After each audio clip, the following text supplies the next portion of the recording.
evidência científica que vai contribuir significativamente para alcançarmos novos patamares de qualidade e desenvolvimento da educação. Então, ela vai contribuir não só para o atendimento clínico, mas também lá no atendimento institucional.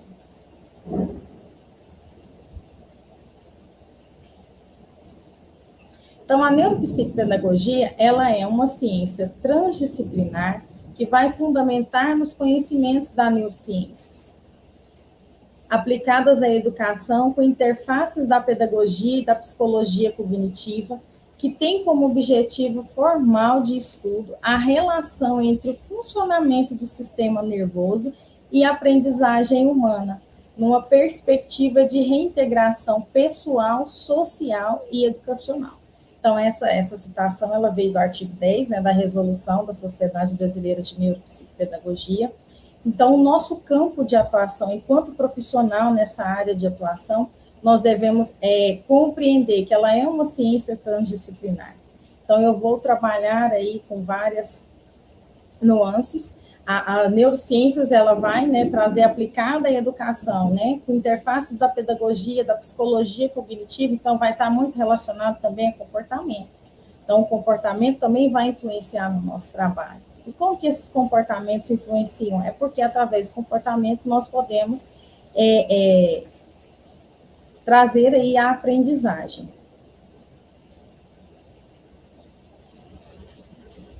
Então, como acontece o processo de aprendizagem? Esse é um dos desafios. Nós temos vários desafios durante o nosso percurso, a nossa caminhada na neuropsicopedagogia. A nossa atuação na neuropsicopedagogia, ela traz grandes desafios. O primeiro desafio é reconhecer a nossa própria identidade. Então, como que nós trabalhamos, né? O nosso trabalho, como ele é identificado até por nós mesmos. Quando nós terminamos a nossa pós-graduação, que nós vamos aí para o campo de atuação, nós temos vários desafios pela frente. Eu vou ter meu próprio consultório, eu vou trabalhar para uma clínica, eu vou ser um prestador de serviço nessa clínica, ou eu vou ter meu consultório. Já começa aí o grande desafio, pensar a nossa jornada na neuropsicopedagogia, porque nós estamos lidando ali com um público que está à procura de uma ajuda, né, de um tratamento, de uma terapia de aprendizagem. Então, nós pensamos aí os desafios que nós temos a partir do momento que nós encerramos a nossa pós-graduação e vamos para o campo de atuação. Então, quando nós chegamos no nosso campo de atuação, nós temos vários desafios. E isso é muito bom. Tudo que nos desafia nos leva a mais busca de aprendizagem. Nós vamos procurando pessoas que vão contribuindo com o nosso desenvolvimento, porque a partir do momento que nós saímos da pós-graduação, nós vamos procurar profissionais que trabalhem no mesmo nicho de trabalho que nós estamos. Então, tem a mesma perspectiva, o mesmo olhar.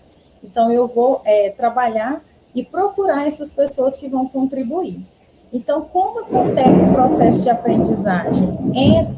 Esse é um dos desafios. Eu preciso entender como acontece o processo de aprendizagem. Todos aprendem da mesma forma? Todos têm o mesmo processamento cerebral? Isso é uma coisa que eu preciso identificar. O cuidado com o aprendente, o seu contexto de vida, o que esse aprendente traz, né, de bagagem, qual é o histórico. Ele, durante a anamnese, a conversa com a família, eu vou descobrir todo o histórico. A anamnese é uma parte muito importante que nós vamos adentrar logo a mais. Como avaliar de forma assertiva? Como que eu vou fazer essa avaliação? Como que eu vou me portar durante a avaliação? Quais são os protocolos de avaliação que eu vou utilizar? Como eu vou fazer essas correções? Como eu vou construir o meu informe? E o plano de intervenção. Esse plano de intervenção ele vai ser o mesmo para todos? Não, ele vai ser um para cada aprendente que nós atendermos. E esse plano de intervenção, ele tem que vir muito assertivo na especificidade que esse aprendente tem. Então, são desafios que eu vou encontrar durante a minha jornada. Seja eu iniciante, seja eu já um profissional que atua há muito tempo. Porque cada vez que nós aprendemos, cada vez que nós também atendemos pessoas diferentes ali, é um novo caso, é uma nova perspectiva, é um novo olhar. Sempre vai ser assim. Com o passar do tempo, nós vamos adquirindo mais experiência, vamos perdendo aí um pouco daquele medo, daquela insegurança, mas os casos, eles não deixam de ser complexos, porque o indivíduo, ele é único. Então, quando nós fazemos o nosso roteiro de avaliação, nós vamos pensar naquele aprendente, né? Então, no momento que eu estou traçando essa avaliação, que eu estou pensando na avaliação, eu vou traçando ali todo o perfil que eu preciso para buscar as respostas, né? Daquela queixa inicial daquela família. Então, pensando nos desafios, como acontece o processo de aprendizagem? Então, eu preciso entender por que eu tenho que saber do processo de aprendizagem. Por isso que nós estamos na pós-graduação, nós precisamos entender a teoria para que depois nós colocamos em prática. Mas antes eu preciso entender muito bem a teoria.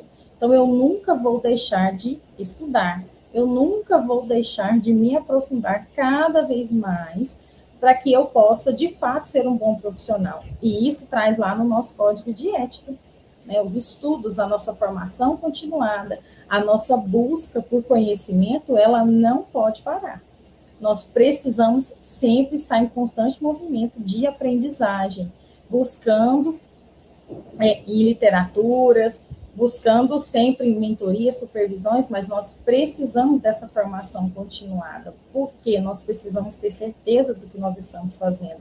Nós lidamos com vidas, lidamos ali com hipóteses diagnósticas que vai mudar toda uma dinâmica familiar. Então, isso é muito importante, pensar como acontece o processo de aprendizagem. Então, o nosso cérebro, né, ele é um órgão privilegiado que vai trazer aqui uma aprendizagem, né? O lugar ali da nossa aprendizagem. Então, conhecer a estrutura, todo o funcionamento do cérebro é fundamental para a gente conseguir identificar essas relações. Então, aqui eu vou pensar o cérebro, como que esse aprendente, ele aprende quais são as partes do cérebro que podem estar afetadas.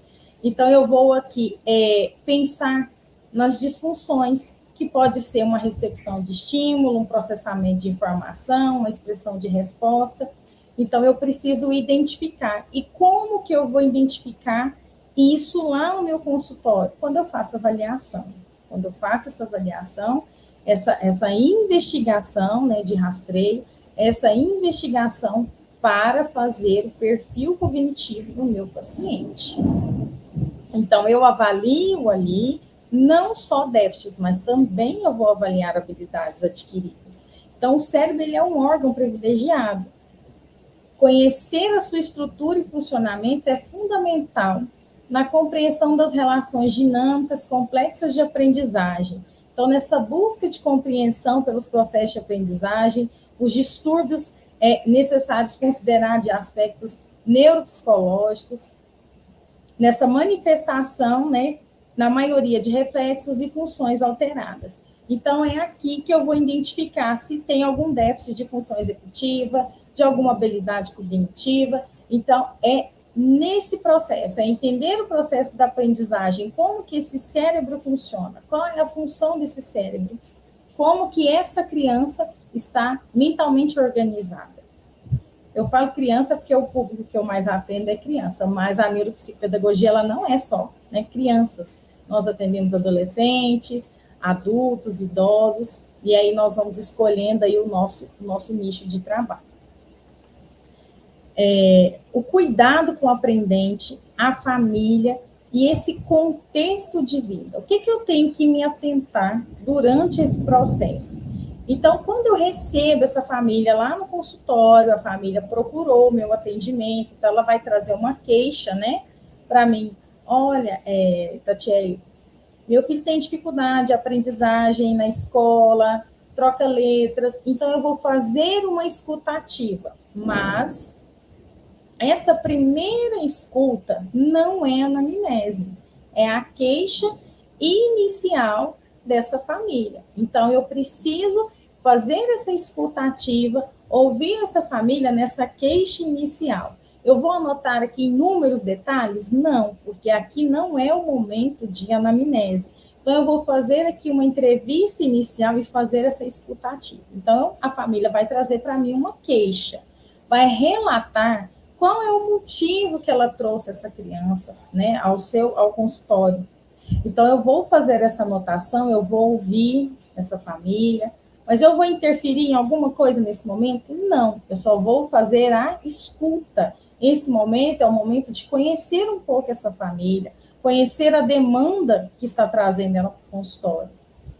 O meu olhar atento. Então, eu estou com essa família, eu estou com esse aprendente, eu preciso ter um olhar atento. Por quê? Nós não somos seres só quantitativos. A nossa avaliação, ela vai ser qualitativa também. Ela tem que ter o meu olhar. Então, mesmo que o aprendente faça todas as avaliações quantitativas, eu tenho que ter o meu olhar qualitativo. Como que ela se comportou durante esse processo de avaliação? E quando eu falo comportar, é como ela está ali naquele momento. Se ela está nervosa, se está ansiosa, se apaga muito, se tem um comportamento rígido, se tem dificuldade de alternar ali as atividades. O meu olhar qualitativo, ele vai fazer toda a diferença nesse processo de avaliação. E nesse olhar, nesse cuidado com o aprendente. Porque eles trazem ali, todos nós temos um contexto de vida, todos nós temos aí o nosso histórico familiar. Então, o nosso aprendente, ele vai trazer esse histórico. Então, às vezes, é uma mãe que já vem com uma criança, né? A criança tem algum transtorno no neurodesenvolvimento, uma mãe atípica que já vem aí sofrendo, nós sabemos aí muito difícil essa questão da inclusão, da aceitação. Então, a mãe que já vem aqui num processo desgastante, ou uma mãe que acabou de receber aqui um diagnóstico pelo médico. Então, eu tenho que ter esse olhar atento, essa escutativa, ter cuidado com as minhas palavras, o que eu vou falar, porque a partir do momento que eu estou no consultório, que eu estou atendendo, eu deixo de achar alguma coisa. Eu nunca acho, ou é ou não é. Né? Nós somos profissionais, trabalhamos aqui num contexto de investigação científica, então nós temos que ter segurança e saber do que nós estamos falando para essa família. Preciso de ter muito estudo, pesquisa e dedicação. Isso é cuidado com o meu aprendente, com a família? Total cuidado. Se eu sou um profissional que estudo diariamente, que pesquiso, que dedico ao meu trabalho, eu tenho um cuidado com o aprendente, eu tenho um cuidado com a família, eu tenho um cuidado com o contexto que essa família está inserida, eu tenho um cuidado comigo, com o meu trabalho, com a minha profissão, com o nome, né, da neuropsicopedagogia. Então, eu preciso sempre estar estudando, pesquisando. Nós sabemos de tudo? Não, nós não sabemos de tudo. Nós sempre precisamos buscar. E, às vezes, uma dúvida que eu tenho, outro colega que atua há algum tempo, ele pode tirar essa dúvida junto comigo, ele pode me indicar um artigo para eu poder estar lendo, ele pode me orientar em questão de um protocolo. Nunca é vergonha pedir ajuda a outro colega. Pelo contrário, nós estamos aqui como colegas de trabalho e um para contribuir com o outro. Então, os estudos e as pesquisas, a dedicação é a forma mais valiosa de cuidar do aprendente. Então, se eu estudo, se eu procuro supervisão, então eu sou um profissional que iniciei agora a minha carreira, eu preciso fazer supervisão. O que essa supervisão vai me acrescentar? Ela vai trazer o quê? Um olhar atento, uma escuta mais ativa, vai me ajudar a construir um raciocínio clínico melhor, a ter segurança naquele relatório que eu estou entregando para aquela família. Então, a supervisão, ela faz toda a diferença. Eu sempre falo isso durante as aulas, quando eu estou ministrando aula. Não tenha medo, não tenha vergonha de fazer supervisão. Quando você faz supervisão, que você procura um profissional que trabalha no mesmo nicho de atendimento que você está tendo cuidado com o aprendente, você tem cuidado com o seu trabalho. Então, isso é muito importante, ser um profissional que faz uma escutativa, que tem um olhar atento, que é um profissional dedicado, que pesquisa, que sempre está em constante movimento nos estudos e na aprendizagem.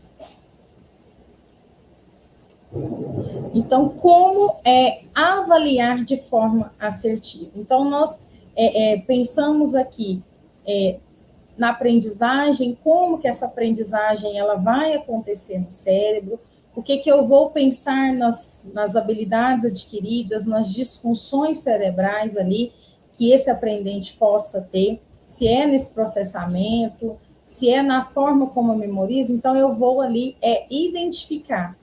E vou fazer essa escuta ativa com a família, vou buscar informações, vou coletar dados. Então, eu vou chegar na parte, ainda que é um desafio, avaliar. O grande desafio para o neuropsicopedagogo também é avaliar. Por que é um grande desafio? Porque nesse momento, a família deposita toda expectativa sobre você e o seu trabalho. E você precisa ser um profissional atento a todos os detalhes. Na hora de escolher os protocolos, quando eu escolho o protocolo, que tipo de protocolo que eu escolhi, se esse protocolo está de acordo com a especificidade do meu aprendente. Então, avaliar, ele é um grande desafio. Como eu me porto durante a avaliação influencia muito como o meu aprendente também responde às questões solicitadas. Então, eu preciso ter muito cuidado, estudar os protocolos, para que eu não venha ali, de forma alguma, contaminar a avaliação. Então, se eu dou muitas dicas, se eu não sei como aplicar o protocolo, eu não estudei o protocolo, chegou na hora de fazer a avaliação, abri o protocolo ali na hora. E aí, eu não estudei sobre ele. Como que eu vou aplicar essa avaliação sem saber? Então, antes de avaliar, eu preciso estudar o protocolo. E isso é um grande desafio para nós. Manter ali a serenidade durante todo esse processo, não interferir de forma alguma durante o processo de avaliação, porque esse aprendente está sendo avaliado. Se eu interfiro, se eu vou lá e fico lendo várias e várias e várias vezes, eu estou interferindo. O protocolo te fala isso? Se o protocolo fala que é um comando, eu só posso dar um comando. Por que eu tenho que seguir à risca o que o protocolo está me falando?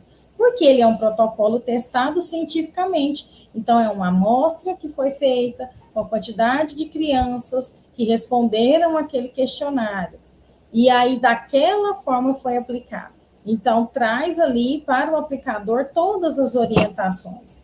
Se eu faço de forma desconexa do que está ali, o meu resultado não vai ser fidedigno. Então, a minha avaliação, ela deixa de ser quantitativa e ela vai passar a ser qualitativa. Ela perde a cientificidade naquele momento, porque eu não segui as orientações que estão descritas no protocolo. Então, primeiro, quando eu pensar em avaliar, eu sou neuropsicopedagoga, estou na clínica e vou começar a avaliar, vou montar aqui meu consultório, eu vou para uma clínica fazer atendimento. Eu tenho que identificar o nicho de atendimento, então, meu público e faixa etária. Por que eu tenho que pensar? Eu posso atender, a neuropsicopedagogia atende todos os públicos? Sim, mas você precisa pensar qual o público que você vai atender, porque os protocolos, eles têm idades que podem ser aplicadas. Então, tem protocolos que eu só aplico para pré-escolar, outros protocolos que eu só aplico para crianças de 6 a 14 anos, protocolos que só aplicam em adultos, protocolos aí que eu vou fazer só, né, para pessoas idosas. Então, eu tenho que pensar o nicho de trabalho, eu tenho que pensar qual linha de trabalho eu vou seguir para que eu adquira o material de acordo com a especificidade do público que eu vou trabalhar. Não adianta eu atender só pré-escolar e ter material, né, recursos neuropsicopedagógicos e protocolos de avaliação para a faixa etária de 6 a 12 anos, ou de 6 a 14 anos. Vai resolver? Não. O protocolo que eu tenho não atende a demanda que eu estou trabalhando. Então, primeiramente, identificar esse nicho de atendimento, meu público, minha faixa etária. Então, eu vou trabalhar, eu trabalho na clínica, no meu caso também, eu trabalho numa clínica que 90% das crianças são TEA, transtorno do espectro autista. São todos os protocolos que podem ser usados? Não. Tem protocolos, dependendo do nível de suporte da criança, que ela não consegue fazer. Então, neste caso, eu preciso adaptar, ter outros protocolos, fazer uma avaliação qualitativa, avaliar ali habilidades básicas, habilidades motoras. Então, eu tenho que delimitar meu público de trabalho para que eu possa escolher e adquirir os protocolos que vão atender a minha necessidade do momento. Anamnese, coleta de dados, é uma parte fundamental também da avaliação. Então, nós dedicamos aí uma sessão só para essa coleta de dados. Por isso que eu falei para vocês no início, nós não trazemos ali no momento da entrevista inicial com essa família todos os dados. Não, a gente gentilmente, né, informa a família que nós teremos uma sessão específica para essa conversa. Então, vai ser uma sessão só para nós conversarmos, a família trazer, nesse momento, ali o histórico dessa criança, que é importantíssimo, deixa bem claro para a família, que é importantíssimo esse momento de anamnese, mas deixar claro que é em outro momento, porque você precisa ter esse momento de fazer essa coleta de dados de forma concentrada, calma e preferencialmente sem a presença da criança, porque tem perguntas ali que a criança não tem necessidade de ouvir.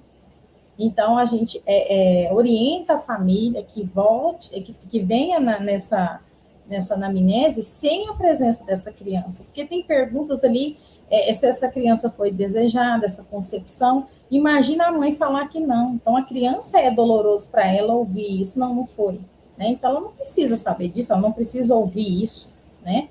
Então, a gente sempre pedir à família que nesse dia, se possível, não trazer a criança, porque nós precisamos saber de todo o histórico, que às vezes tem perguntas ali que deixa a criança desconfortável, a mãe mesmo desconfortável de responder perto dessa criança. Os protocolos, então, novamente, os protocolos que atendam a demanda do paciente, né, do meu aprendente. Então, eu vou adquirir, porque quando nós saímos da pós-graduação, todo o protocolo que a gente viu na pós, que nós vemos outras pessoas postando, a gente quer comprar.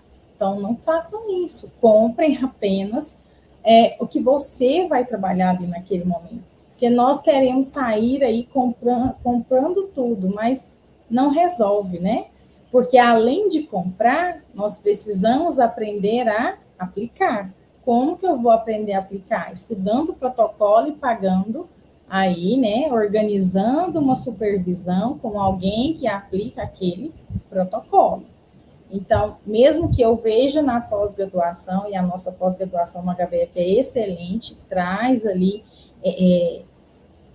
casos clínicos, aplicação de protocolos, mas tem outros protocolos que estão disponíveis, que às vezes nós não vemos na pós-graduação, que é do nosso interesse em utilizar. Então, nós precisamos encontrar os profissionais que aplicam também esses protocolos para compartilhar esses saberes e aí nós trabalharmos junto com essas pessoas para que possamos aprender a aplicar o protocolo de forma assertiva. Porque se eu não sei aplicar o protocolo, eu vou trazer uma informação que não é verdadeira no relatório do meu paciente. Então, eu vou aplicar o protocolo que eu tenho segurança, o protocolo que eu sei realmente aplicar. Segurança em avaliar. Então, eu preciso estar segura no momento da avaliação. Primeira coisa, saber aplicar o protocolo. Segundo, eu tenho que estar ali alinhado com o meu aprendente. Então, eu tenho que deixar ele confortável e estar confortável. Se eu estiver mais nervosa que o meu aprendente, ele também vai ficar nervoso e aí vai trazer contaminação ali para toda a avaliação. Então, eu tenho que estar segura em avaliar. Pensar que eu estudei, que eu vim de uma graduação, que eu passei por uma pós-graduação, que eu tenho estudado, e é normal ficarmos com medo de avaliar. Isso é comum acontecer. Esse medo, ele vai passando. Com o passar do tempo, que nós vamos adquirindo mais experiência, o medo ele vai passando, mas é como eu falei para vocês, passa, mas cada aprendente é único, então às vezes a gente fica ali, né, pensando qual a melhor forma de avaliar e deixar esse paciente mais tranquilo. Porque eu não vou chegar e vou falar para ele, se ele é uma criança pequena, falar, olha, agora nós vamos fazer uma avaliação. Se é uma criança que já traz um trauma de avaliação, eu falo que nós vamos fazer uma avaliação, ela já ficou toda nervosa. Então, eu não vou falar, eu vou fazer a avaliação. Então, eu vou falar, aí a gente conversa com a criança, né? Faz todo aquele momento ali lúdico. Então, agora a tia preparou para você essa atividade bem legal. Quero ver como que você faz. Olha, eu vou ler para você, assim, explica de acordo com a orientação que está lá no protocolo. Então, você tem uma folha de teste, então faz a folha de teste. Tudo bem, compreendeu direitinho? Agora, ó, a tia vai marcar 1 minuto e agora não posso te ajudar. Então, eu tenho que trazer uma fala mais branda, uma fala mais assertiva, para que esse aprendente não fique ali também nervoso e mais inseguro ainda do que às vezes você está se sentindo. Então, transpareça e estar muito seguro para essa criança. A gente precisa transparecer isso. Se for um adolescente e ele perceber que você está totalmente inseguro, ou ele fica inseguro ou ele não quer nem fazer, né? E aí ele vai, né, às vezes até falar para você que você está muito nervosa, né? Se você sabe o que você está fazendo, quando é adolescente, adulto, pode acontecer essa situação. Então, demonstrar essa segurança, pensar na sua capacidade. Se você está ali naquele local, você tem total capacidade para estar. O relatório bem elaborado, assertivo e científico. Quando eu vou preparar o meu relatório, então eu fiz toda a coleta de dados, eu apliquei todos os protocolos, fiz todas as correções necessárias, fiz anamnese com a família, fiz visita escolar, então chegou o momento de fazer a escrita. Então, a escrita do relatório, ela traz, assim, uma ansiedade para nós, né? É um grande desafio fazer essa escrita, porque eu preciso entender muito bem a forma como eu avaliei, eu preciso entender todos os resultados e o mais importante do processo de avaliação, manter o meu raciocínio clínico. Não adianta só avaliar, não adianta ter só o protocolo. Eu preciso ter um raciocínio clínico. Todos aqueles protocolos, todos aqueles números, aqueles valores quantitativos que trouxe aqui para mim, eu preciso ter um raciocínio clínico. A partir disso, qual é a hipótese diagnóstica que eu vou levantar? Então, eu preciso fazer o raciocínio clínico. Então, se tem essa dificuldade na linguagem oral, e faz essa troca de letra, tem uma dificuldade motor, o que pode acontecer? O que está ocasionando aqui, nesse meio termo aqui, essa dificuldade de aprendizagem? É um transtorno do neurodesenvolvimento? É um transtorno específico de aprendizagem? Ou é uma dificuldade de aprendizagem, algo momentâneo, que com as intervenções vai passar? Então, esse raciocínio clínico, ele é fundamental na escrita do meu relatório. Então, um relatório bem elaborado é um relatório que tem ali um raciocínio clínico conciso, um raciocínio clínico assertivo, a escrita, as palavras que eu vou utilizar. Preciso saber os termos técnicos. Posso até não falar verbalmente, mas eu preciso ter uma escrita técnica. Eu preciso usar palavras de escrita técnica no meu relatório. Por quê? Esse relatório você entrega para a família, que leva para a escola e tem o seu nome. A família leva para o médico, para uma outra equipe também multidisciplinar que vai atender esse aprendente, tem o seu nome. Então, você começa a construir o seu nome, a sua identidade profissional, a partir desse momento, da sua escrita, como você faz aí toda a elaboração do seu relatório. Como que eu vou saber dessas palavras, dessa forma científica? A partir de estudos, de leitura de artigos, leitura de livros. Então, eu vou melhorando o meu vocabulário, a minha escrita, trazendo palavras aqui para a minha memória, né, no meu lexo aqui, ó, armazenada, a partir do momento que eu começo a ler, que eu começo também a exercitar o meu cérebro. Então, eu preciso trazer uma escrita científica, jamais eu vou trazer ali palavras, eu acho, não. Lembra que nós não achamos, né? Então, eu preciso trazer uma escrita que vai trazer segurança para o outro profissional também que vai pegar o meu relatório. Porque a partir do seu relatório, o médico vai fazer todo ali um raciocínio clínico para, enfim, trazer o diagnóstico e laudar, se necessário, o aprendente. Então, a sua escrita, ela é importantíssima. Então, na hora do relatório, eu preciso ter o raciocínio clínico, saber interpretar os resultados, fazer uma escrita assertiva e uma escrita científica, porque nós somos profissionais, neuropsicopedagogos, psicopedagogos, nós estamos lidando com cientificidade. Então, nós precisamos ter escrita científica.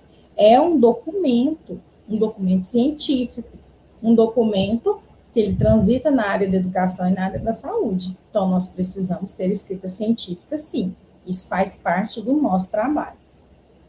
Recursos que atendam à faixa etária e à demanda do aprendente. Então, durante a avaliação, eu vou utilizar um quebra-cabeças com o meu aprendente, eu vou utilizar um jogo de resposta rápida, de consequências, eu quero avaliar controle inibitório. Então, eu preciso ter recurso. Não adianta eu querer avaliar e não ter um recurso à minha disposição.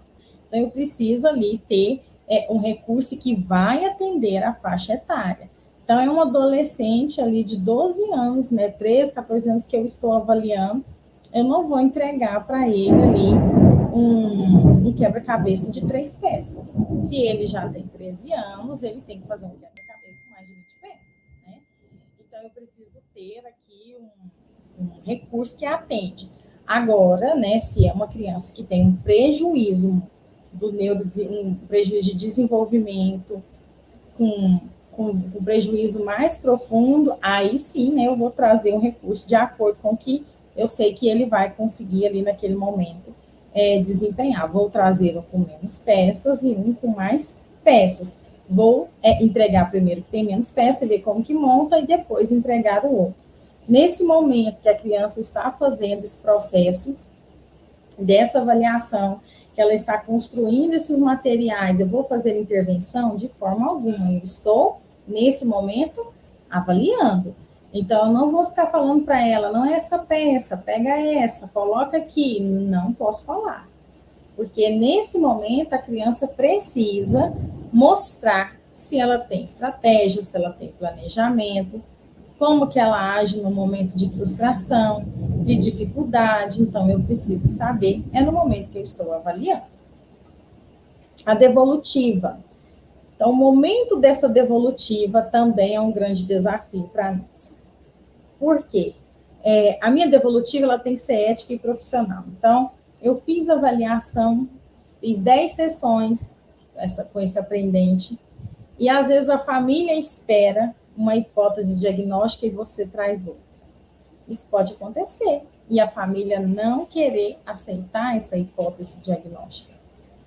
Às vezes faz essa avaliação, você faz toda a avaliação e não acusa nenhum transtorno no neurodesenvolvimento, nenhum transtorno específico de aprendizagem, mas vai trazer ali uma dificuldade de aprendizagem por causas externas, emocionais, da escola, metodologia. Então, a família, às vezes, não fica feliz, porque ela quer sanar o problema e ela acha que se der ali um transtorno do neurodesenvolvimento, um transtorno específico de aprendizagem, está tudo resolvido. Mas nós temos que ter ética profissional e, de fato, entregar no nosso informe o que realmente foi coletado de dados. Então, por que eu tenho que me atentar lá na queixa inicial da família? Depois, durante a avaliação, eu vou percebendo ali a dificuldade, eu posso inserir outros protocolos, sim, porque eu preciso ali traçar esse perfil cognitivo desse aprendente. Então, no momento da devolutiva, eu tenho que tomar muito cuidado. Às vezes a criança traz essa dificuldade de aprendizagem, esse aprendente vai trazer aqui uma dificuldade de aprendizagem, que quando eu vou reportar à família, às vezes, porque a família não dá autonomia nenhuma para essa criança. Então, ela não desenvolveu autonomia. Então, a criança totalmente dependente. Como eu vou trazer essa fala para essa família? Que espera que a criança tenha um transtorno. E não tem. Às vezes é mesmo só essa questão de organização familiar. Isso tudo implica naquele processo de aprendizagem. Às vezes é o relacionamento da criança com a mãe, com o pai, com o irmão, a chegada de um outro irmão e a criança começou ali a desestabilizar e ter uma dificuldade lá na escola. Então, é na hora de trazer essa fala, eu preciso ter muito cuidado. Quando é identificado que a metodologia que a escola está utilizando não está atendendo essa criança, eu preciso ter muito cuidado, porque a Tatiele falou que minha filha não está aprendendo porque a professora não sabe ensinar ela. Não é assim, né? Então, a gente tem que tomar muito cuidado na hora de reportar isso para a família, até na nossa escrita. Como que eu vou colocar isso no meu relatório? Então, eu tenho que colocar de uma forma que eu não vou invalidar o trabalho da escola, não vou invalidar o trabalho da professora, porque nós sabemos o quanto é árduo o trabalho de um professor, né? Então, eu tenho que trazer ali uma justificativa, né, falando que aquela metodologia, né, precisa ser alterada para a finalidade de aprendizagem daquela criança que precisa ser alfabetizada por outro método de alfabetização, método fônico. Então, naquelas orientações para a escola, eu já vou trazer ali uma orientação, né, que a escola consiga conciliar e, de fato, trazer essa aprendizagem para a criança. Então, a ética, no momento de trazer aqui para a família o relatório, eu preciso pensar muito como eu vou falar com essa família, como eu vou trazer essa devolutiva. Vou começar trazendo a devolutiva pelas habilidades que essa criança já tem adquirido. Então, eu vou falar para a família que a criança já tem, né, uma habilidade de tempo de espera, é uma criança que compreende, ela se comportou bem durante a avaliação, né? Não teve comportamento disruptivo, tal, mas, né, nos aspectos atencionais, foi observado dificuldade na atenção seletiva, alternada. Então, eu tenho que trazer aqui todo um contexto de habilidades adquiridas, né, o que essa criança já trouxe de habilidade, para depois trazer o que ela tem de prejuízo. Isso é muito bom, porque a família, ela vê que você avaliou, né, que você conseguiu, né, identificar, rastrear aí o que essa criança já sabe. E porque todas as crianças trazem algo que elas sabem. Então, nós precisamos saber, né, trazer para essa família, ó, ela já consegue fazer isso, isso e isso, mas, né, nessa habilidade ainda precisa desenvolver, está com déficit. Então, a partir do momento que nós seguirmos com o plano terapêutico, nós vamos trabalhar de forma assertiva, funcional, para que ela adquira essas habilidades que ainda não foram adquiridas. Então, o momento da devolutiva, ela precisa, mas com ética profissional. Jamais falar mal de outro profissional, falar da escola, falar da professora, ou da família mesmo. Se eu for falar, se precisar falar, que eu saiba usar as palavras. Tomar muito cuidado na nossa fala. Um desafio também que nós temos enquanto atuação na neuropsicopedagogia é fazer o plano de intervenção. Por quê? O plano de intervenção, ele tem que atender a especificidade do meu aprendente. Então, o plano que eu fiz para a Maria não vai ser o mesmo plano que eu fiz para o João, porque cada um tem uma especificidade. Então, eu tenho que pensar, durante o meu plano de intervenção, as habilidades que ele já adquiriu, as habilidades que precisam ser adquiridas. Então, eu vou trazer ali no meu plano terapêutico, no meu plano de intervenção, né, pensando primeiro que os estudantes, eles aprendem melhor quando são motivados, né, do que quando não tem motivação. Nós somos assim. Tudo que nos motiva nos leva a aprender mais.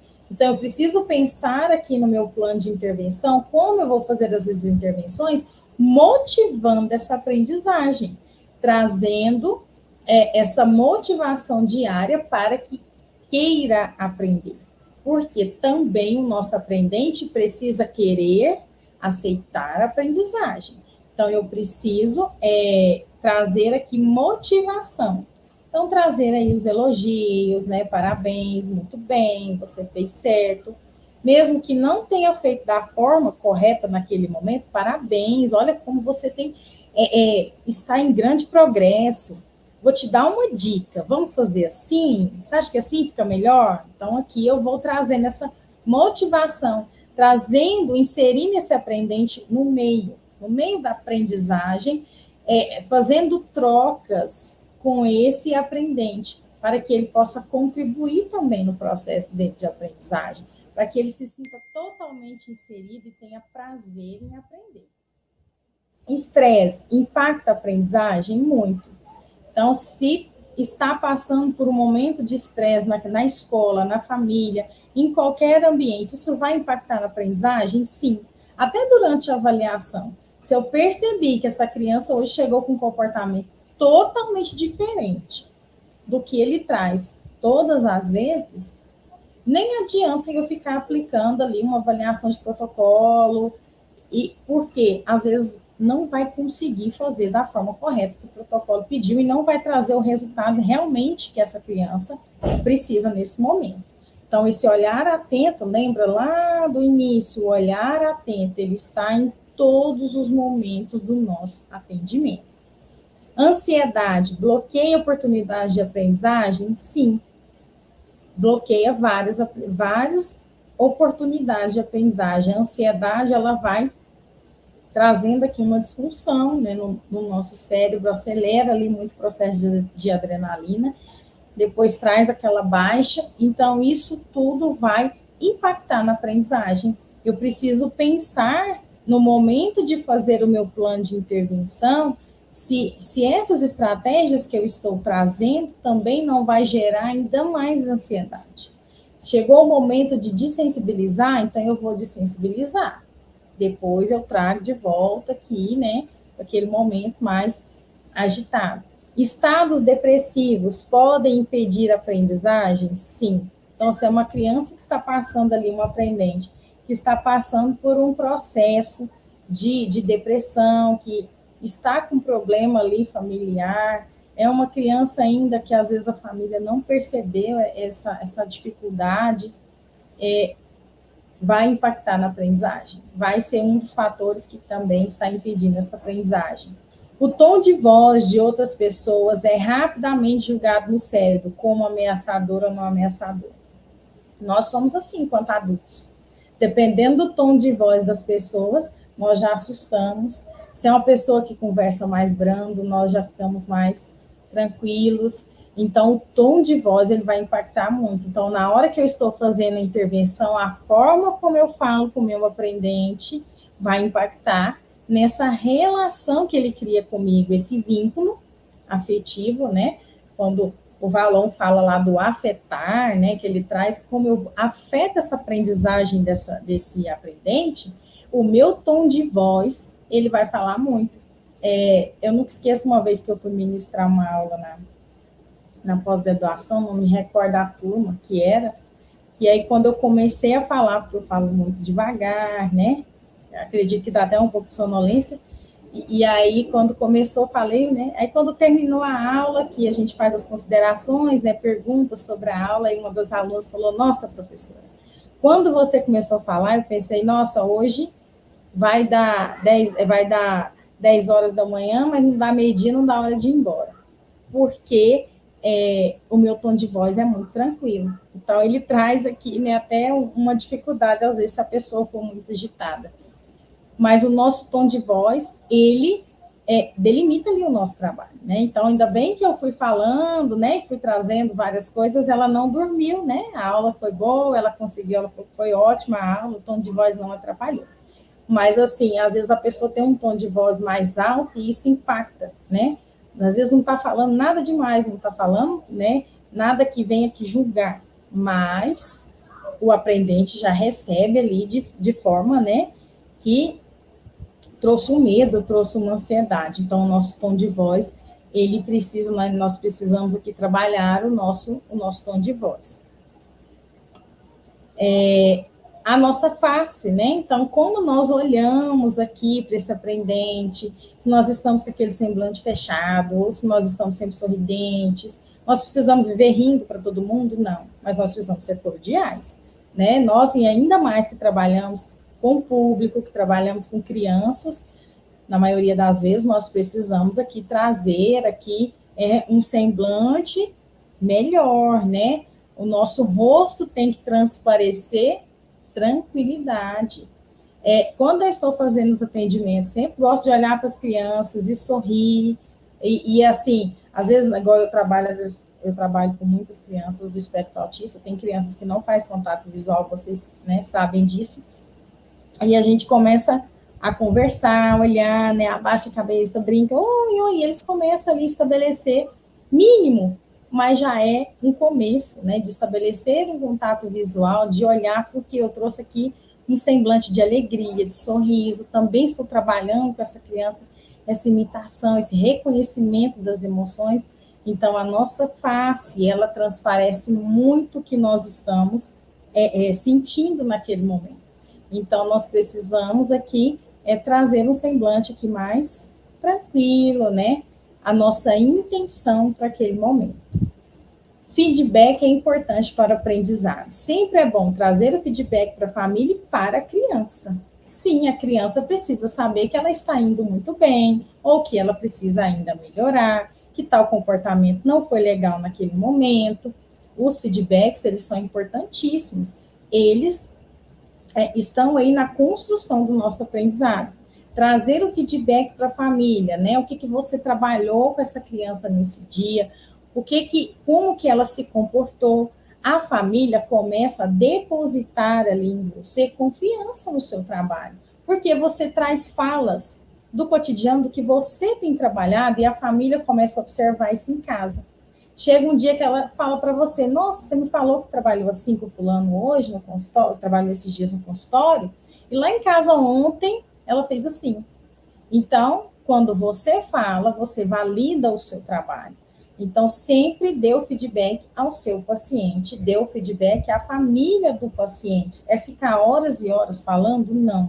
Seja assertivo, seja objetivo no que você vai falar com a família e traga sempre o feedback para a criança. Olha, você foi muito bem hoje, né? Gostei muito do seu comportamento, olha como sua letra tem melhorado, você viu o quanto você está bem na leitura, a criança fica toda feliz, nossa, como eu estou evoluindo, né? Olha essa pintura, viu como que você hoje foi ágil na hora de montar o quebra-cabeças? Então, sempre trazer esse feedback. As emoções, ela tem o papel-chave no aprendizado. Então, quando nós estamos bem emocionalmente, a nossa tendência é estar bem em todas as áreas, né? Então, nós vamos aprender melhor, o nosso cérebro funciona de uma forma melhor, libera aqui os hormônios de forma organizada, e aí nós conseguimos aprender melhor. Se nós estamos em algum momento desregulados das nossas emoções, então vai trazer aqui, às vezes, um prejuízo atencional, de memória. Isso eu tenho algum transtorno no desenvolvimento? Não, porque naquele momento, né, a minha sintonia não está para determinada situação. Então, o movimento, ele pode potencializar as oportunidades de aprendizado? Sim. Como nós vemos isso, crianças com transtorno, né, de déficit de atenção e hiperatividade, então são crianças hiperativas que precisam ali estar em constante movimento, né? E eu vou deixar essa criança movimentar o tempo todo na sala de aula, eu preciso deixar ela se regular, mas ela precisa também aprender a sentar, a ouvir, a se manter tranquila. Então, eu vou fazer o quê? Combinados com essa criança. Então, você vai fazer as atividades, né?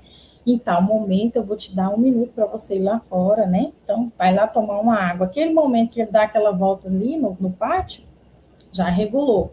Volta para a sala de aula. Estabelecer os combinados com o nosso paciente dentro do consultório. Então, uma criança que não quer sentar, então eu comecei a trabalhar com ela a habilidade básica do sentar. Então, eu vou estabelecer combinados. Então, nós vamos fazer essa atividade aqui na mesinha, e eu vou colocar no cronômetro, depois que você terminar, você vai ter 1 minuto para sentar ali no tapete. Ali você pode pegar qualquer brinquedo que você quiser. Quando o cronômetro tocar, você vai voltar. E aí nós vamos continuar a nossa atividade. Combinado? Ela vai cumprir o combinado. Às vezes, inicialmente, ela vai ter um pouco mais de resistência, mas se você for trabalhando essas trocas, combinados, dá muito certo. Então, deixa essa criança, às vezes, ela precisa se movimentar para regular. Então, eu preciso entender se esse movimento é para autorregulação ou se é um movimento de fuga. Então, quando é um movimento de autorregulação, eu vou permitir que ela faça esses intervalos e volte para a atividade, porque nesse momento ela se regulou. Quando ela se regula, ela volta e consegue manter ali o foco e fazer atividade. Se ela não tem esse momento de regular, ela vai ficando nervosa, ansiosa e não consegue desempenhar a atividade da forma correta, que vai trazer para ela, vai potencializar esse aprendizado. Então, eu preciso identificar se essa movimentação é uma movimentação de autorregulação. Nutrição impacta o aprendizado? Com certeza. Isso nós podemos ver enquanto professores na escola e também no atendimento do consultório. Se é uma criança que não se alimenta bem, não tem uma alimentação regulada, balanceada, ela vai ter prejuízo de aprendizagem? Com certeza, porque às vezes não tem as vitaminas necessárias, então uma criança que está cansada, desmotivada, apática, pode estar com anemia, dentre outras coisas, e aí o que acontece? Ela não vai aprender de forma efetiva. É uma criança que sempre sai de casa, não toma café da manhã, chega no consultório, ela vai estar irritada, porque ela não comeu, ela está com fome, e aí começa toda uma desorganização. Então, é preciso, pensar essa questão da nutrição. A criança que tem muita seletividade alimentar, nós vemos muito isso no transtorno de espectro autista, então, ela tem uma seletividade alimentar muito grande, e tem problemas aqui, dificuldades intestinais por conta disso, isso impacta, ela fica nervosa, porque está com dor na barriguinha e tudo. Então, a nutrição, ela impacta no aprendizado? Vai impactar. Então, nós precisamos identificar também essas causas. Então, percebi algo de diferente no meu aprendente, preciso comunicar à família. Se é uma criança maior, eu já consigo conversar com ela. Ah, tia, eu não tomei café da manhã antes de vir. Então, você está percebendo que ela está desmotivada, ela está mais irritada, porque ela está com baixa energia. Provavelmente, ela não vai querer fazer nada do que você propôs para ela. O sono impacta na consolidação da memória? Com certeza. Se nós não dormimos bem, como que nós acordamos no outro dia, nós vamos aí para o nosso trabalho cansados, Nós usamos aí muito o termo arrastados. E é dessa forma, se eu não tenho sono de qualidade, eu não tenho uma consolidação de memória. A criança, o aprendente é da mesma forma. Então, pensar o meu plano de intervenção, que vai trazer o quê? Essa consolidação dessa memória. Mas eu preciso, quando pensar o plano, elaborar com a família uma rotina de sono, se essa criança tem um prejuízo de sono. Estilos de aprendizado, preferências cognitivas, são devidos à estrutura única do cérebro de cada indivíduo. Então, a criança, tem crianças que têm preferências por aprendizados ali de recursos visuais, outros de leitura, desenho, música. Então, eu preciso entender o meu paciente, o meu aprendente, para fazer aqui um estilo de aprendizado. Se ele tem mais facilidade para certo tipo de aprendizado, eu vou o quê? Trabalhar muito bem essa habilidade desenvolvida. É o meu ponto-chave de onde eu vou trazer todas as outras habilidades que ele ainda precisa desenvolver.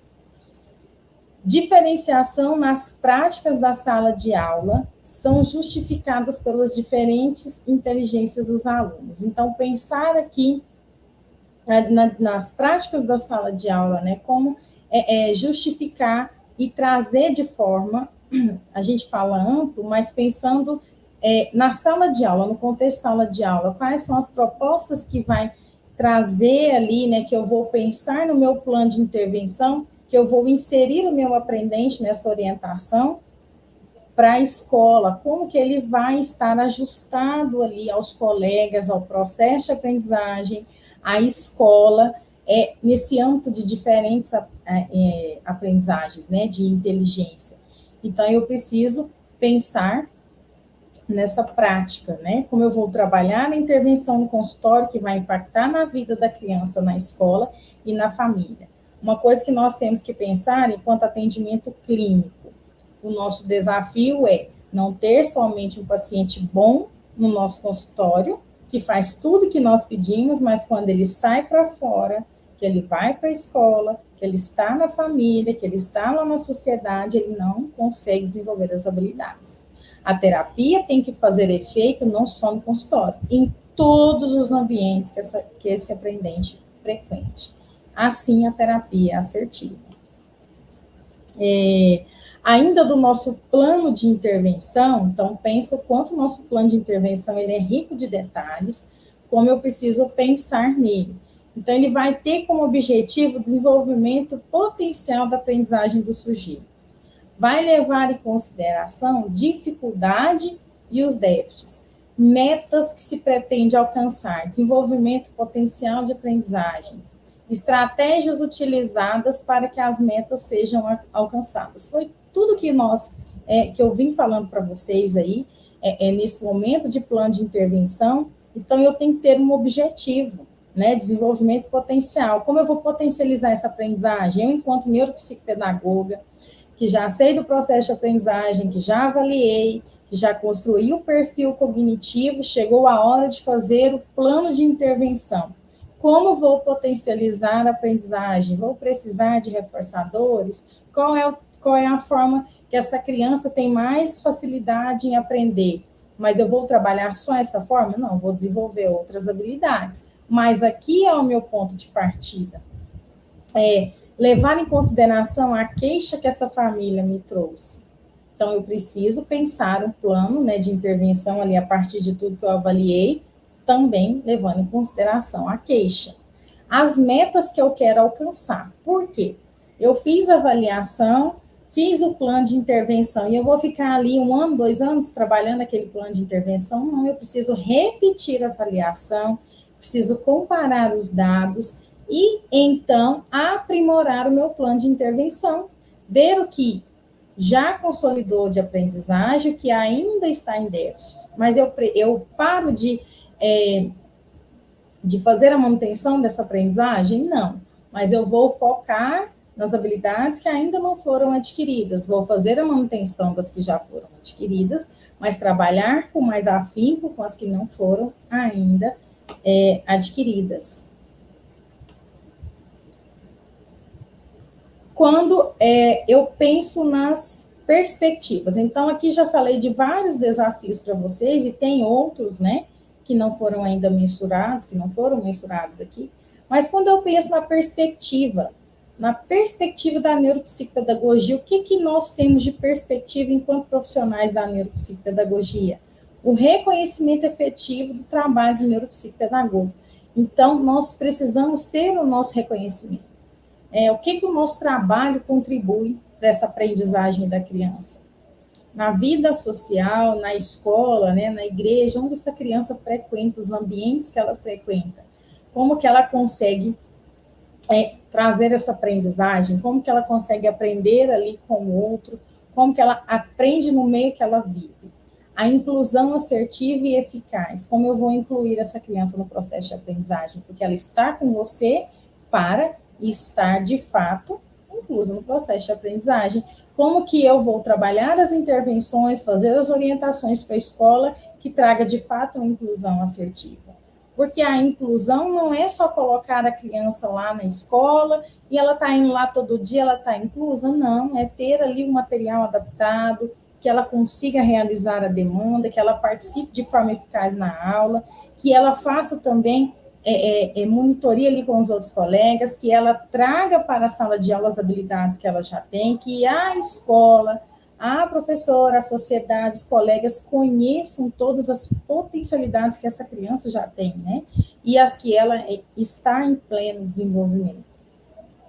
Profissionais com anseio de pesquisa, né, de trazer mudança significativa para o desenvolvimento humano. Essa é uma das perspectivas do nosso trabalho.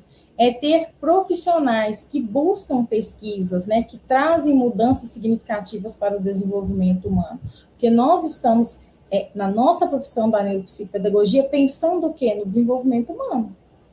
Não estamos pensando nada diferente a não ser isso, o desenvolvimento humano. E como eu vou consolidar esse desenvolvimento humano? Através do quê? De estudos, de pesquisa.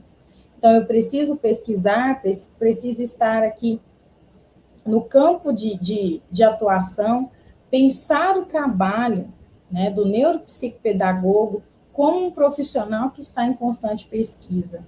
E isso também na psicopedagogia não é diferente, né? Não é diferente essa parte de estar em constante busca de aprendizagem, né? De trazer aí uma concepção de aprendizagem significativa para o desenvolvimento humano. A neuropsicopedagogia, pensando aqui em casos reais. Então, aqui eu já falei com vocês a respeito de aprendizagem, desafios, plano de intervenção, né? Como construir esse plano de intervenção. Ele é complexo, ele requer do profissional um olhar muito atento, né? Um raciocínio clínico muito bom ali do relatório para você consolidar ali de forma efetiva as habilidades que o seu aprendente precisa adquirir, mas pensando em casos reais que chegam todos os dias no nosso consultório. Todo paciente que chega no consultório, ele vai ser diagnosticado com algum transtorno? Não. Nem sempre. Nem sempre. Mais da metade não tem transtorno. Às vezes é dificuldade de aprendizagem. Professora, mas nós temos evidências de aumentos de casos e de transtorno do neurodesenvolvimento. Então, nós pensamos, teve aumento de casos? Não. Teve esclarecimento por parte, né, da população, mais acesso à informação, mais profissionais habilitados que hoje conseguem fazer um diagnóstico de forma mais precoce, amparado aí por todo um processo avaliativo que consegue trazer aí o laudo e fazer as intervenções precoces para ganhos de habilidades que ainda não foram adquiridas. Mas todo paciente que chegar para você vai ter um transtorno do neurodesenvolvimento? Não. E isso é que eu preciso ter cuidado. Às vezes, fazer uma avaliação e essa avaliação não trazer ali nenhum aspecto que consolide um transtorno no neurodesenvolvimento, mas eu me apavorar e pensar que eu tenho que colocar ali que tem um transtorno. Não. Não é todos que chegarem para nós vai ter um transtorno do neurodesenvolvimento. Tenho que pensar que dificuldade de aprendizagem, ela é momentânea, ela acontece por fatores externos. Transtorno do neurodesenvolvimento, transtorno, né, específico de aprendizagem, síndromes, eles vão ser para toda a vida. Eles não passam. Nós fazemos as intervenções para que haja o que ganhe de habilidades, para que consiga se desenvolver de forma mais potencializada possível. Então, todo paciente que chega no consultório vai ser diagnosticado com transtorno? Não. Não vai ser. Então, nós devemos pensar nisso, fazer a avaliação e ter o raciocínio clínico para identificar se é uma dificuldade de aprendizagem ou se é um transtorno do neurodesenvolvimento. Por quê? Temos que tomar muito cuidado em falar que é transtorno do neurodesenvolvimento. Como eu falei para vocês, nós lidamos com vidas, com pessoas, um diagnóstico, ele muda toda uma estrutura familiar, então eu tenho que ter muito cuidado e muita segurança na hora de trazer a minha hipótese diagnóstica. Então, eu preciso ter segurança. Eu estou iniciando na minha carreira, né, o mais assertivo é fazer uma supervisão. Faça uma supervisão, porque o seu supervisor vai, junto com você, estruturar um raciocínio clínico para que você se sinta seguro ao entregar o relatório para a família. Devemos nos prender apenas à queixa inicial da família no processo de avaliação? Não. Então, a família vai trazer para nós a queixa inicial. Então, a queixa é dificuldade na leitura e na escrita. Eu vou avaliar só leitura e escrita? Não, eu preciso avaliar perfil motor, eu preciso avaliar as noções matemáticas, então eu preciso avaliar habilidades matemáticas, eu preciso avaliar funções executivas e atenção, mas só me trouxe leitura e escrita, mas eu preciso construir o perfil cognitivo, eu preciso saber. Essa dificuldade na leitura e na escrita pode estar envolvida aqui com uma dificuldade motora? Com certeza, pode sim. Na maioria dos casos, estão sim envolvidos. É uma criança, às vezes, que não desenvolveu essa percepção da lateralidade, noção espaço-temporal, ela vai ter dificuldade na leitura e na escrita? Vai. É uma criança que tem dificuldade atencional, vai trazer prejuízo na leitura e na escrita? Pode sim, está ali, ó, juntinho. Então, eu preciso me prender apenas na queixa inicial? Não. Eu vou trabalhar aqui a queixa inicial, mas eu vou também avaliar outros aspectos. Porque eu preciso traçar o perfil cognitivo, eu tenho que saber habilidades adquiridas e habilidades que estão em déficit. Então, eu não vou me prender apenas àquela fala inicial da família. Se eu colocar aqui, ó, tapar aqui o meu olho só para aquela queixa, às vezes vai ter coisas que a criança traz de demanda que eu não vou conseguir perceber. Então, eu preciso sim avaliar todos os aspectos do meu aprendente. Os protocolos de avaliação podem ser usados para qualquer faixa etária? Então, eu comprei um protocolo, uma coleção do Menon. Posso utilizar para todas as faixas etárias? Não. Os protocolos, eles têm faixa etária. Então, se é um protocolo para crianças de 6 a 14 anos, eu vou usar para uma criança de 3 anos? Não vou utilizar. Porque quando ele é um protocolo quantitativo, então ele é um protocolo testado para aquela faixa etária, se eu aplico em crianças que são mais novas que aquela faixa etária ou mais velhas, o que acontece? O protocolo deixa de ser quantitativo e passa a ser qualitativo. Aí você tem que fazer essa ressalva lá no seu informe. Resultado avaliado de forma qualitativa, porque você viu que realmente não estava dentro do esperado para aquela idade, né? A criança não tem aquela idade específica do protocolo, mas, mediante as dificuldades que você já observou, você gostaria de avaliar por aquele protocolo. Então, ele deixa de ser quantitativo e passa a ser qualitativo. Ele só é quantitativo quando eu sigo as normas que estão pautadas ali no protocolo. Então, eu preciso me atentar a isso. Nós usamos muito o IAR. O IAR, ele é da faixa etária de 5 a 7 anos. Mas nós usamos, às vezes, aí com crianças de 8, 9, 10 anos. Quando a criança não é o quê? Alfabetizada, que ela tem dificuldade, muita dificuldade na alfabetização. Posso utilizar o IAR? Sim, porque ele é um repertório básico para alfabetização. Na verdade, ele é um protocolo de rastreio. Então, neste caso, posso usar, né, porque ele traz ali também dados qualitativos. Então, preciso me atentar à faixa etária que o protocolo pode ser aplicado. Adianta eu pegar um protocolo de 6 anos e entregar para uma criança de 3 anos, um pré-escolar fazer? Não consigo. Então, nós temos ali outro protocolo para avaliar essa faixa etária de pré-escolar. Podemos utilizar o inventário Portage.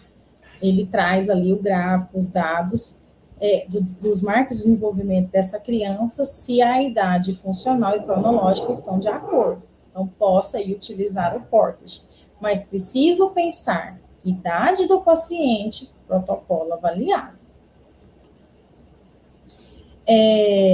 Eu quero mostrar aqui para vocês, eu trouxe para vocês um caso real, né?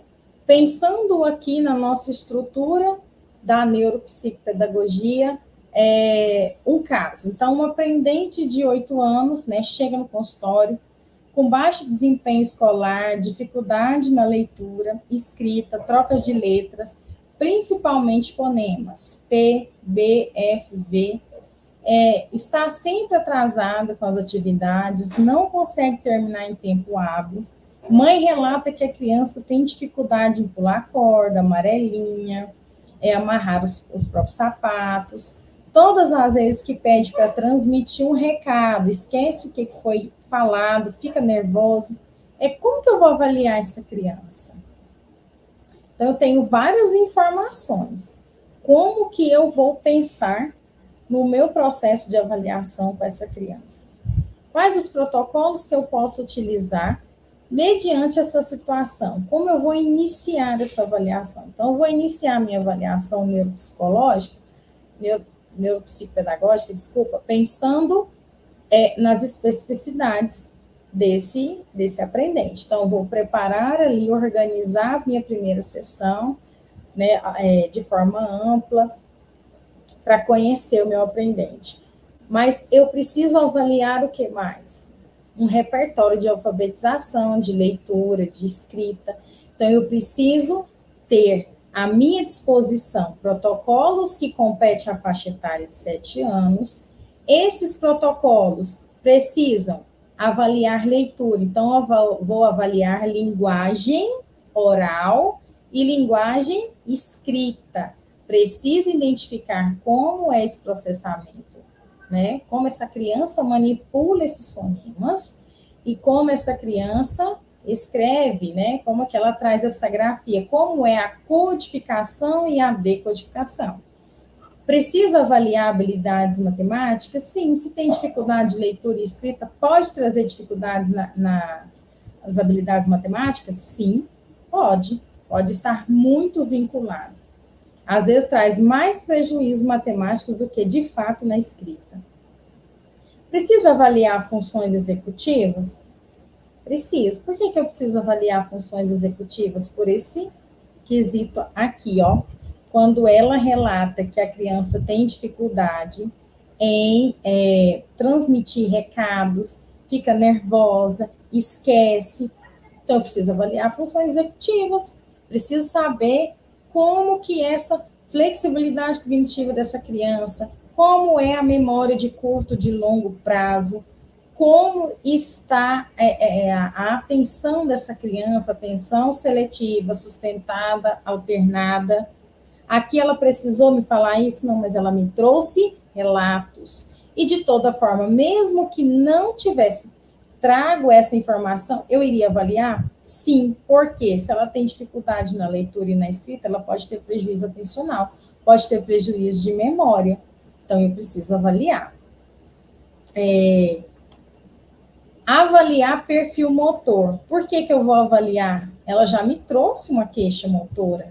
Quando a mãe traz para nós dificuldade em pular corda, amarelinha, amarrar sapatos, então aqui a motricidade fina, o amarrar os sapatos está na motricidade fina. Às vezes essa dificuldade da escrita pode estar vinculada à coordenação motora, pode estar vinculada à lateralidade, então vou avaliar perfil motor, sim, preciso avaliar. A indicação clínica. Como que eu vou delimitar essa indicação clínica? A partir dessas especificidades. Então, vou avaliar alfabetização, leitura, escrita, habilidade matemática, função executiva, perfil motor. Dentro dessas funções executivas, eu posso trazer apenas protocolos? Não, posso trazer um quebra-cabeça, eu posso trazer jogos, como eu falei para vocês, de consequência, trazer jogos que articulam planejamento e estratégia, posso sim trazer.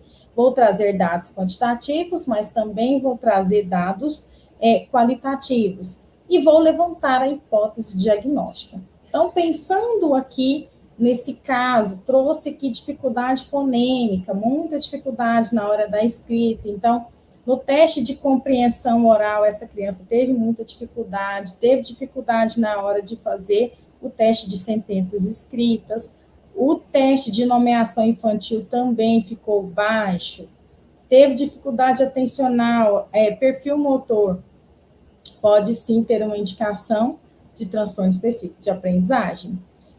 Supondo que seria neste caso, não são todos os casos, isso daqui, estou pensando com vocês uma hipótese, né, em casos que deu em baixa algumas habilidades que teriam que estar na média para a faixa etária. Uma hipótese diagnóstica de dislexia. Eu vou laudar como transtorno específico da aprendizagem com dificuldade de leitura e escrita? Não, porque primeiro nós não laudamos. Nós levantamos hipótese diagnóstica. A partir dos dados, eu posso trazer essa hipótese diagnóstica? Sim. Vou lá no DSM-5, né, ler lá sobre a descrição da dislexia, que é o transtorno específico de aprendizagem de leitura e escrita, e com prejuízo, né, com esse prejuízo, e vou fazer a escrita do meu informe. Como que eu vou proceder neste caso, né? Então, a partir do momento que se levanta uma hipótese de transtorno específico de aprendizagem de leitura e escrita, né, a dislexia, eu preciso encaminhar para o fono, porque a dislexia está muito articulada à linguagem oral, como é a manipulação desses fonemas, essa codificação e decodificação. Então, preciso encaminhar para uma avaliação com fono e encaminhar para uma avaliação neuropsicológica. A partir disso, desses encaminhamentos, com a sua avaliação, com a avaliação do fono, com a avaliação neuropsicológica, aí, né, encaminhar para o neuropediatra.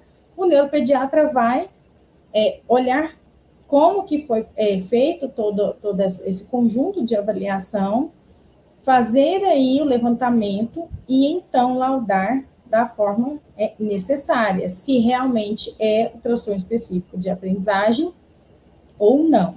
Então, quem vai laudar é o médico. Nós levantamos as hipóteses a partir dos testes que foram aplicados. Então, a partir desses testes, nós conferimos, fizemos a correção de todos os protocolos e trouxe aqui, né, no raciocínio clínico, que a partir das dificuldades motoras, de leitura, de escrita, das funções executivas, né, tem aí um preditor de dislexia. Então, primeiro é encaminhar ao fono, avaliação neuropsicológica e para o neuropediatra. Então, você levantou a hipótese diagnóstica. Agora, a família vai encaminhar aí, né, e levar para os profissionais que vão trabalhar de forma multidisciplinar e fechar aí o laudo da forma mais assertiva para que se faça aí o plano de intervenção. Então, esses casos acontecem muito no consultório, né? Às vezes traz também casos para nós de crianças, né, do espectro autista, que tem essas específicas dificuldades. Então, nós também vamos fazer aí todo o rastreio, vamos avaliar. Dependendo do nível de suporte, é possível aplicar esses protocolos quantitativos. Dependendo do nível de suporte, não. Então, aí nós vamos adaptar essa avaliação mais de uma forma qualitativa para mensurar quais são, né, as habilidades adquiridas, as habilidades que ainda precisam ser desenvolvidas. Então, o meu público, né, a minha avaliação de acordo com o público específico que eu estou em atendimento. Eu quero passar um vídeo para vocês. Vamos ver aqui se vai sair direitinho.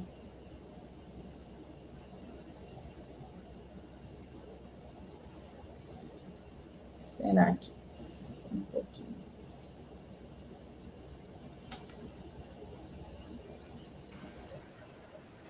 Professora. Oi. Deixa eu ver se está apresentando. Aqui para a gente não está apresentando, só está não tá a partezinha do vídeo. Não sei se você consegue enxergar. Eu estou vendo aqui só a musiquinha, né? Isso. Você tem o vídeo daí? Tem. Me manda pelo WhatsApp que eu transmito aqui para você, tá bom? Só um minutinho. Tá bom. Deixa eu te mandar ele aqui.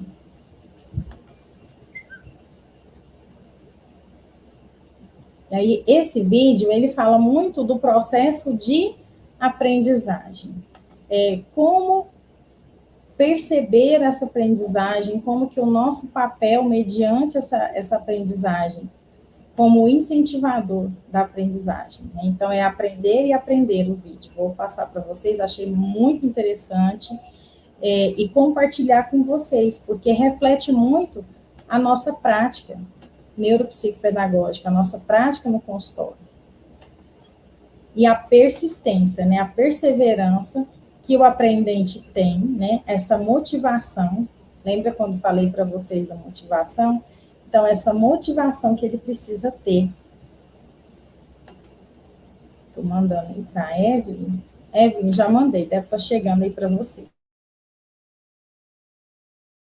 Então, no quesito da perseverança, né, o estímulo que eu faço para o meu aprendente. Então, o vídeo vai trazendo isso. Aí vocês assistam, que depois eu vou fazer os comentários, mas eu acredito que vai contribuir muito para a nossa prática. Chegou, né, Evelyn? Já vou colocar aqui, tá? Só um Aí eu minuto. paro de apresentar. Deixa eu ver se eu já consigo pôr agora. Tá.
pessoal, trouxe esse vídeo pensando o que foi falado aqui nesse vídeo, pensando nos desafios, pensando nas perspectivas que nós temos enquanto neuropsicopedagogos, pensando nos casos clínicos. Então, quando eu fiz a escolha desse vídeo, e a importância da mediação do processo, a importância da perseverança, nós podemos pensar aí também na importância do cuidado, do olhar atento que ele teve, né, com a criança aí na hora que eles estavam produzindo, e como essa criança foi perseverante ao olhar lá tudo que ela foi construindo, e às vezes ainda não estava da forma que era desejado, mas que não desistiu. O processo foi se repetindo, aprimorando, até que conseguiu chegar da forma que gostaria. E esse é o nosso percurso na neuropsicopedagogia, em qualquer profissão que nós formos seguir, mas pensando no nosso contexto de trabalho, nós somos perseverantes, né, nos nossos estudos, na nossa dedicação. Nós temos que ser perseverantes no nosso consultório, não esmorecer, né? Não ficar ali desanimado perante as dificuldades, porque nós teremos inúmeros desafios. Podemos fazer pós-graduação, supervisão, mentoria, tantas coisas maravilhosas que nos aparecem para aprimorar o nosso aprendizado, mas os desafios, eles vão existir. E os desafios, eles são importantes porque nos levam a um lugar melhor, nos tiram da zona de conforto. E nós fazemos isso com o nosso paciente. Enquanto ele está ali, o nosso aprendente está sob a nossa tutela clínica ali naquele momento, nós também vamos tirando ele daquela zona de conforto, trazendo para ele novas aprendizagens, mostrando o quanto é importante essa receptividade da aprendizagem. Então, eu pensei esse vídeo para que vocês levem isso para a vida, na carreira de vocês, na execução das tarefas de vocês diárias, quando estiverem aí atendendo na clínica, quem já atende, né, também sabe, né, dessa dificuldade que nós encontramos. Então, enquanto profissionais, seja iniciante ou não, nós temos as nossas dificuldades no trabalho, mas nós precisamos perseverar. Precisamos ter dedicação, persistir no processo, que nós vamos conseguir chegar ao nosso objetivo. Agora eu vou deixar aberto para vocês, essas são as biografias, né, as referências bibliográficas, deixar aberto para vocês, caso tenha alguma pergunta. E quero deixar para vocês também essa frase aí, né, essa citação do Vygotsky, que ele fala, né, para entender o que o outro diz, não basta entender suas palavras, mas também seu pensamento e suas motivações. Então, não basta só ali entender o que está sendo verbalmente dito, mas o que nossas ações, nossos pensamentos, nossas motivações falam de nós. E assim, né, lá com os nossos pacientes, às vezes nós atendemos muitos pacientes não verbais, mas como aquele comportamento, aquela ação, aquele sorriso traz para você uma fala do seu trabalho, das suas intervenções, de como você está amplamente ligado àquele vínculo terapêutico com o seu paciente. Estou aqui para perguntas, se tiver alguém que quer fazer alguma pergunta. Queria agradecer você, professora, Obrigada. por essa ótima explicação, por compartilhar um pouco da sua vivência do dia a dia aqui conosco. A Graziele, ela mandou a seguinte pergunta: qual caso mais complexo você já atendeu? E a que ponto te desafiou? Então, Graziele, tem sim um caso complexo, né? Que eu atendi e ainda atendo, é um grande desafio para mim. Na clínica, uma criança, TEA, de 11 anos, que tem nível 3 de suporte, então ela tem profundas dificuldades. Então, assim, trazer esse gosto pela aprendizagem para ele tem sido, assim, para mim, um grande desafio. Então, eu sempre tenho buscado, através de supervisões também, que faço supervisões, buscando reforçadores, fazendo supervisão, pós-graduação específica em aba, para que venha consolidar o meu trabalho na neuropsicopedagogia. Então, eu trago ali para o meu consultório recursos que vai desenvolver as habilidades, porque nós pensamos, enquanto nosso trabalho da neuropsicopedagogia, já inserir de primeiro modo ali, letras, não, ele tem aversão ao processo de escrita. Então, ele tem profundas dificuldades ali, que são avaliadas, então, ele tem 11 anos na idade cronológica, mas a idade funcional dele não é compatível, né? Então, os protocolos trouxe isso para nós trabalhamos ali uma equipe multidisciplinar, então, o meu desafio é trazer para ele, no momento, o gosto pela escrita. Mas antes, né, eu preciso pensar ali na estrutura cerebral e como ele recebe essa aprendizagem, trabalhando com ele habilidades básicas. Então, tem sido, para mim, ainda um grande desafio. Ele já vem avançando, né, de forma bem, assim, constante, ele está avançando no processo, mas esse processo de inserir a escrita ainda está lento. Já desenvolveu outras habilidades que ainda não eram desenvolvidas e nós estamos inserindo de forma gradual o processo de escrita, mas ele é, nesse momento, o caso mais complexo que eu já atendi na clínica. Ele ainda é meu paciente, tem quase 1 ano que ele é meu paciente. Foi somente essa pergunta da Graziele. Professora, eu queria te agradecer mais uma vez por estar aqui conosco, por partilhar e confiar no processo da instituição, sempre estar aqui conosco. Queria agradecer você e queria agradecer também todos os participantes por estarem aqui e acompanhar essa professora maravilhosa. Obrigada, eu agradeço o convite. Fico muito feliz, né, em fazer parte da equipe aí do HBF, antes enquanto aluna, agora enquanto docente. É um prazer muito grande estar aqui, né? Então, foi um processo de perseverança também, né? De estudos, então é constante o nosso trabalho. Eu fiquei muito feliz com o convite e sempre que precisar, estou aqui à disposição para compartilhar um pouco, né, da minha vivência diária aí na neuropsicopedagogia. Muito obrigada, professores, obrigada a todos. Amanhã tem mais, tá? Amanhã tem instrumento de avaliação de senso numérico e a gente tem um também voltado para a pedagogia. Então, espero vocês amanhã. Mais uma vez, obrigada, professora. Bom descanso a todos vocês. Obrigada. Tchau, tchau. Tchau.